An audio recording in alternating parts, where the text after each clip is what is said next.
بسم اللہ الرحمن الرحیم۔ عزیز طلباء و طلبات، السلام علیکم۔ فار ایور ایجوکیشن کے پلیٹ فارم پر ایک نئے لیکچر کے ساتھ حاضر ہوں۔ آج کا ہمارا لیکچر جماعت نحو کے سبق نمبر 5 نصوح و سلیم کی گفتگو کا خلاصہ ہے۔ بیٹا جو بچے میرے چینل پر نئے آئے ہیں، میرے چینل کو سبسکرائب کر دیں، لائک کریں اور بیل آئیکن کا بٹن بھی لازمی دبا دیں تاکہ ہر نئی آنے والی ویڈیو کا فوری نوٹیفیکیشن آپ کو مل سکے۔ خلاصے کا سوال بورڈ میں 5 نمبر کا آتا ہے۔ میں نے اس خلاصے کو انتہائی آسان الفاظ میں تصویری شکل میں پیش کیا ہے تاکہ آپ لوگوں کو سمجھنے اور یاد رکھنے میں آسانی رہے۔ بیٹا جب ہم نے خلاصے کا سوال شروع کرنا ہے تو اس کی ہم نے ہیڈنگ دینی ہے 605 مارکر سے، سبق عنوان نصوح اور سلیم کی گفتگو۔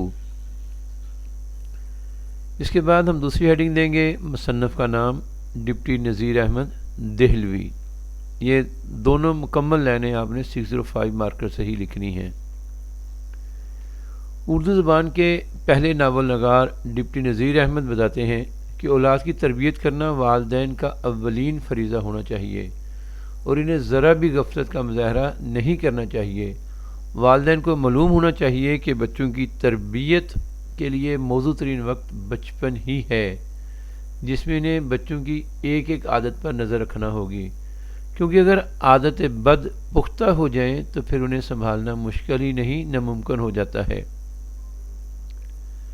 ڈپٹی نذیر احمد تحریر کرتے ہیں کہ دہلی میں جب ہیضے کی وبا پھیل گئی تو میاں نصوح بھی اس بیماری کی زد میں آ گئے۔ ان کا خیال تھا کہ اب اس بیماری کے باعث ان کی موت قریب ہے۔ ڈاکٹر نے خواب آور دعا کے ذریعے ان کو صلاح دیا۔ خواب میں انہوں نے آخرت کے ایسے خوفناک مناظر دیکھے جس کی وجہ سے وہ ڈر کے اٹھ کھڑے ہوئے۔ تب انہیں احساس ہوا کہ وہ اور ان کا خاندان بیکار زندگی گزار رہا ہے۔ اپنی اس بے مقصد زندگی پر انہیں رنج تھا۔ یہ سوچ کر انہوں نے اپنے خاندان کی اصلاح کا منصوبہ بنایا۔ سب سے پہلے انہوں نے اپنی بیوی فہمیدہ کو شامل کیا۔ اس نے اپنے بیٹے سلیم کو بلوایا۔ جب اسے اپنے باپ کا پیغام ملا تو وہ گھبرا گیا کہ اس کا باپ غصے میں تو نہیں۔ اس نے والدہ سے پوچھا کہ ابا جان نے کیوں یاد فرمایا ہے۔ والدہ نے لا علمی کا اظہار کیا۔ تب سلیم نے والدہ کو ساتھ چلنے کی درخواست کی تو والدہ نے ساتھ جانے سے انکار کر دیا کہ میری گود میں لڑکی سو رہی ہے۔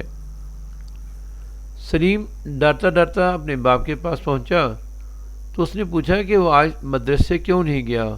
اس نے کہا کہ میں 1 گھنٹے بعد جاؤں گا۔ اس کے باپ نے پوچھا کہ وہ کس کے ساتھ مدرسے جاتا ہے۔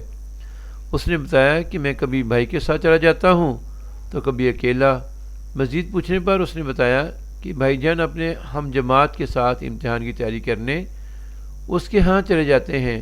باپ نے پوچھا اپنے گھر میں امتحان کی تیاری نہیں ہو سکتی؟ تو سلیم نے بتایا کہ گھر میں بڑے بھائی جان کے پاس ہر وقت گنجفہ اور شطرنج ہوتی تھی جس کی وجہ سے پڑھا نہیں جاتا۔ باپ نے پوچھا کیا تم شطرنج نہیں کھیلتے؟ جواب ملا بس مہرے اور چالیں جانتا ہوں۔ نصوح نے کہا زیادہ دنوں تک دیکھتے دیکھتے تم بھی کھیلنے لگو گے۔ سلیم نے بتایا اس کا دل کھیلوں سے اچاٹ ہو گیا ہے۔ اس کی وجہ اس نے یہ بتائی کہ محلے میں 4 لڑکے ہیں جو آپس میں بھائی ہیں، چاروں بہت نیک ہیں، ہر چھوٹے بڑے کو سلام کرتے ہیں، وہ کسی سے نہیں لڑتے، نہ گالی بکتے ہیں، نہ قسم کھاتے ہیں۔ آدھی چھٹی وقت جب بچے کھیلتے ہیں تو یہ مسجد میں نماز پڑھنے چلے جاتے ہیں۔ منجلا بھائی ان میں سے میرا ہم جماعت ہے۔ ایک دن مجھے سبق یاد نہ کرنے کی وجہ سے مولوی صاحب نے ہدایت کی تھی کہ ان کے گھر جا کر سبق یاد کر لیا کروں، تو میں ان کے گھر چلا گیا۔ ایک بوڑھی عورت جو کہ ان کی نانی تھی نماز پڑھ رہی تھی۔ جو نماز سے فارغ ہوئی تو میں نے انہیں سلام نہ کیا تو انہوں نے پیار سے اپنے پاس بلا کر نصیحت کی کہ اچھے انسان کا ہمیشہ یہ اصول ہوتا ہے کہ اپنے بڑوں کو سلام کرتے ہیں۔ بیٹا اگرچہ تم نے سلام نہیں کیا مگر دعا دینا میرا فرض ہے۔ غیرت کے مارے میں زمین میں گڑ گیا اور پھر ادب سے سلام کیا۔ اس نصیحت کے بعد انہوں نے مجھے مٹھائی کھلائی۔ ان کے پیار اور نصیحت کی وجہ سے میرا دل تمام کھیلوں سے کھٹا ہو گیا ہے۔ امید ہے بیٹا آپ اس لیکچر سے مستفید ہوں گے۔